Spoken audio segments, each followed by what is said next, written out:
Bonsoir Alexis Corbière. Bonsoir. Merci d'être notre invité ce soir sur BFM TV. Vous êtes secrétaire national du Parti de gauche, conseiller de Paris et un des plus proches lieutenants de Jean-Luc Mélenchon. Oui, on a une direction collective. Mais ami ça aussi. Fait, voilà, ça fait longtemps que je fais de la politique avec Jean-Luc Mélenchon, plus de 15 ans. Alors, est-ce que le Front de gauche veut la peau du Premier ministre? Non, mais je n'utilise pas ce vocabulaire. Mais quand on est en désaccord, et on l'est actuellement, on refuse cette politique de rigueur. C'est la raison pour laquelle on n'a pas participé au gouvernement. Ce que nous faisons à l'heure actuelle est en cohérence avec ce que nous racontons, et la façon, le vocabulaire qui a été celui de Jean-Luc Mélenchon. Il ne faut pas être étonné des votes des députés et sénateurs du Front de gauche. Voilà, je précise pourquoi je vous pose cette question aussi abrupte. Précisons parce que pour qu'on comprenne. Bon, on a fait un sujet dans le journal, mais enfin c'est vrai que le Front de gauche, donc Parti communiste et Parti de gauche, ont rejeté au Sénat, avec l'appui des centristes et de l'UMP, la proposition du PS sur l'énergie et également le projet de loi sur la programmation budgétaire en commission. Donc c'est deux échecs pour le gouvernement et qui viennent de votre part. Donc c'est une manière de dire, bah voilà, on est dans l'opposition. Attention, Jean-Marc Ayrault, François Hollande, voilà une nouvelle opposition claire et nette. Alors, on est autonome. On est autonome. C'est important cette idée. Il n'y a pas de muselière. Quand Cécile Duflot, j'envoie un clin d'œil, elle disait il n'y a pas longtemps, je suis rentré au gouvernement, on m'a mis une muselière.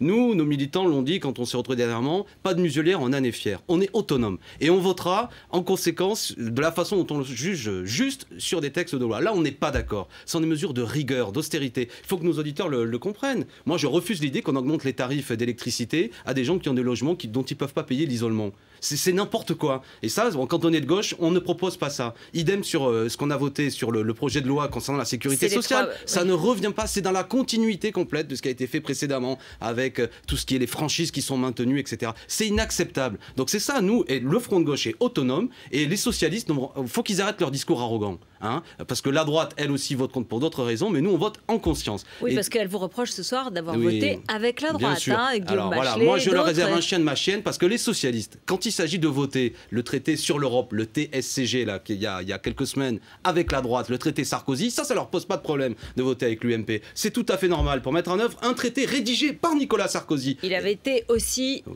Soyons sérieux, Jean-Marc Ayrault est passé sur une chaîne...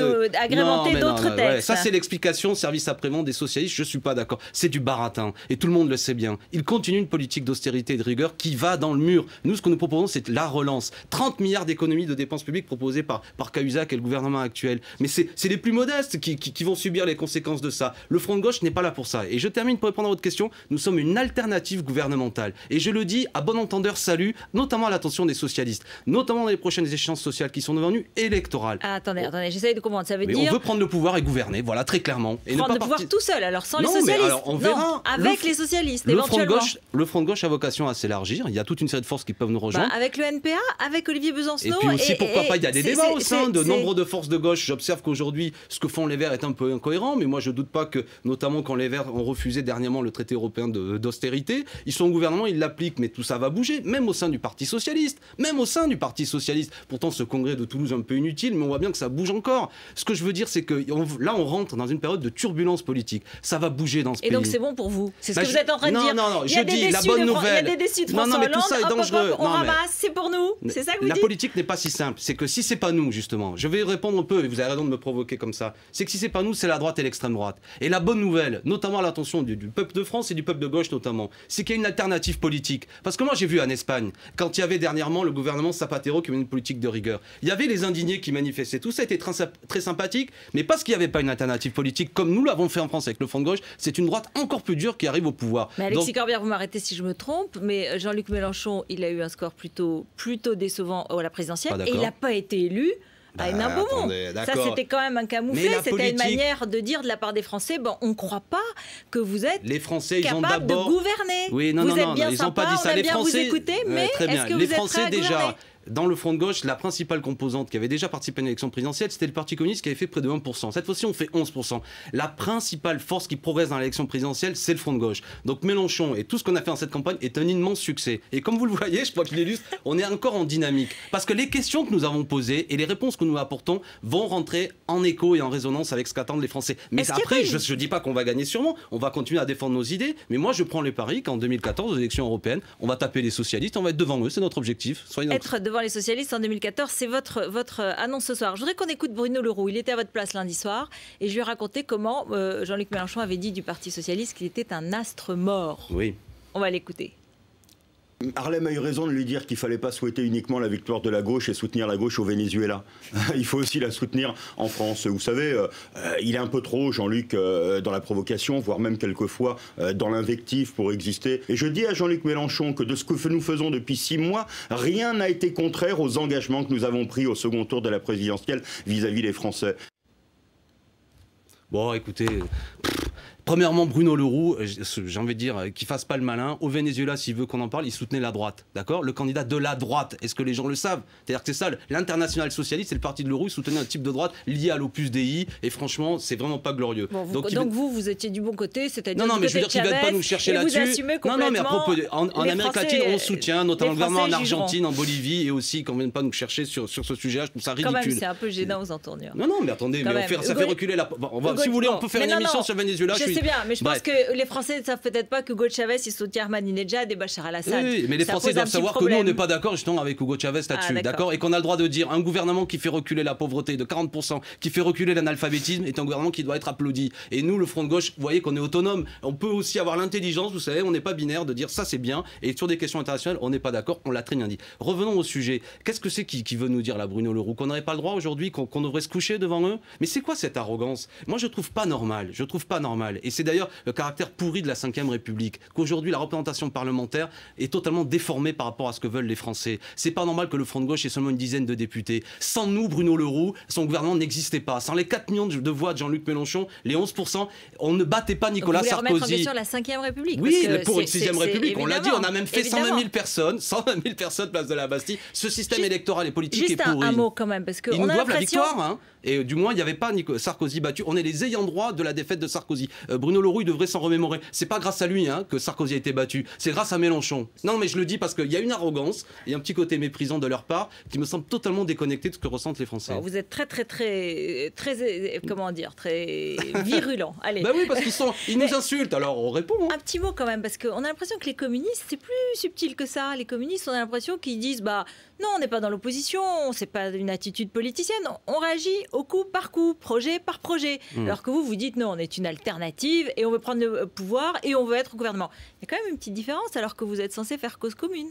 Ils sont peut-être plus subtils que nous, c'est pas grave. Moi, je suis plutôt content d'être avec des gens plus subtils. Écoutez, chacun le dit avec le vocabulaire. Moi, je pense qu'il faut parler à l'ensemble du pays, il faut parler clair et que les gens, il y a un ras-le-bol qui s'installe et que quand on est de gauche, une conscience de gauche, il faut lutter contre le désarroi. Avec le gouvernement aujourd'hui de Jean-Marc Ayrault, Jean-Marc Ayrault qui parle des 35 heures, qui revient là-dessus, qui dit il n'y aura pas de changement sur les 35 heures tant que la gauche sera au pouvoir. Vous devez être content. Mais est-ce que j'ai le droit de dire que ça démobilise complètement? C'est incompréhensible. Alors là, pardon, qui peut croire qu'alors le Premier ministre s'exprime dans Le Parisien, c'est une interview écrite, relue. Comment vous l'expliquez? Franchement, qu'il dialogue avec le patronat, il ne veut pas engager un rapport de force, il veut leur plaire, et bien en même temps, lui-même, il est incertain. Tout ça démontre qu'il n'entend pas. Dans ce pays, il faut instaurer un rapport de force favorable à la grande masse des habitants de notre pays, à nos concitoyens. Et ça, il faut tordre le bras. Et je le dis clairement avec un vocabulaire volontairement un peu martial, pour que les gens comprennent que les bénéfices qui ont été réalisés ces dernières années par toute une série de grands groupes financiers, on doit revenir en arrière. Et c'est pas en les cajolant, en leur disant qu'on peut discuter des 35 heures, qu'on peut discuter du choc de compétitivité. C'est ce que fait le gouvernement aujourd'hui. Il ne crée pas un rapport de force, même sur des questions qui soi-disant lui tenaient à cœur. Je pense au droit de vote des étrangers. Vous avez bien vu, ils organisent la défaite. Les Français sont pas d'accord. Manuel Valls, c'est un vocabulaire qui dit ça va entretenir le communautarisme, donc sont tendus. Attendez, Alexis Corbière, et quand on ouvre par exemple et qu'on facilite la naturalisation, est-ce que c'est pas aussi un bel horizon pour les étrangers en France? Si, non, attendez, il y a deux... Attendez, alors, donc, il y a des points, il y a des choses que vous approuvez ou pas? Non, mais là, sur la naturalisation, nous, on est favorable, mais attention, là encore, il faut rentrer dans le détail, c'est-à-dire qu'il faut expliquer, parce qu'il y a eu près de 40% des naturalisations par an en moins sous la droite, donc ce dont parle Manuel Valls, c'est à peine de revenir, ce qui ne va pas dans le mauvais sens, bien entendu.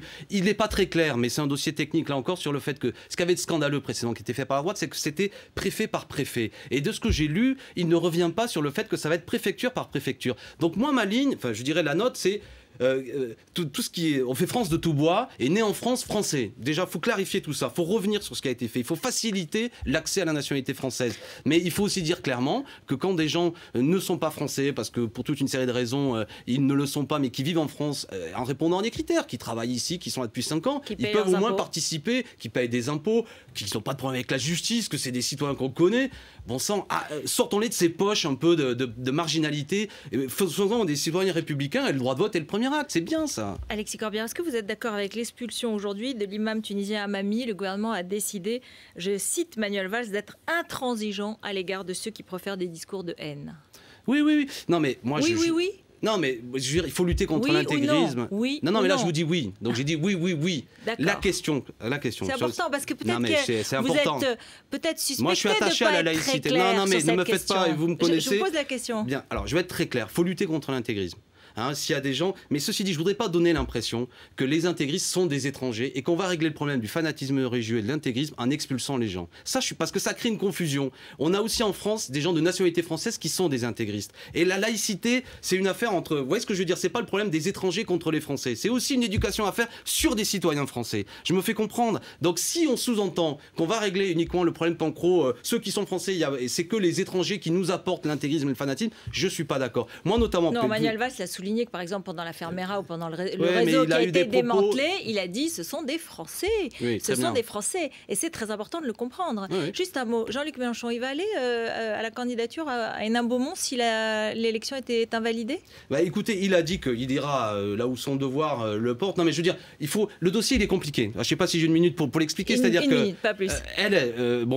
On est en procès contre elle parce qu'elle a triché. Je parle de Marine Le Pen. Faux tract, elle a assumé le fait qu'elle a fait des faux tracts. Elle a fait une campagne absolument dégueulasse. Et là-dessus, ce sera au début de l'année prochaine. Il faut comprendre qu'elle aussi a triché. Là, on nous dit, moi, on n'a pas d'éléments, mais il est possible que cette élection soit aussi entachée par éventuellement des faux électeurs. Donc ça crée une grande confusion. Ce qui est sûr, c'est qu'on va analyser les conditions politiques de ce qui se passe. Jean-Luc, il ne va pas se défiler.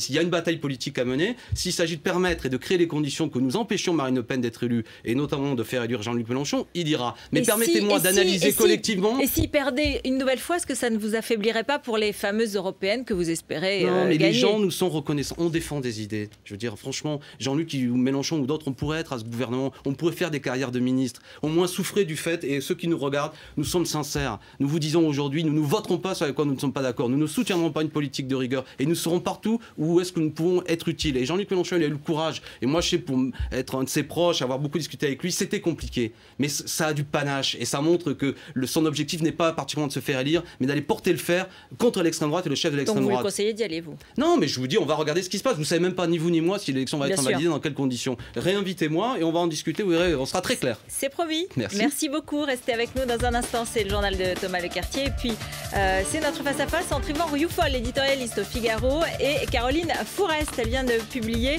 La gauche courageuse chez Grasset. À tout de suite.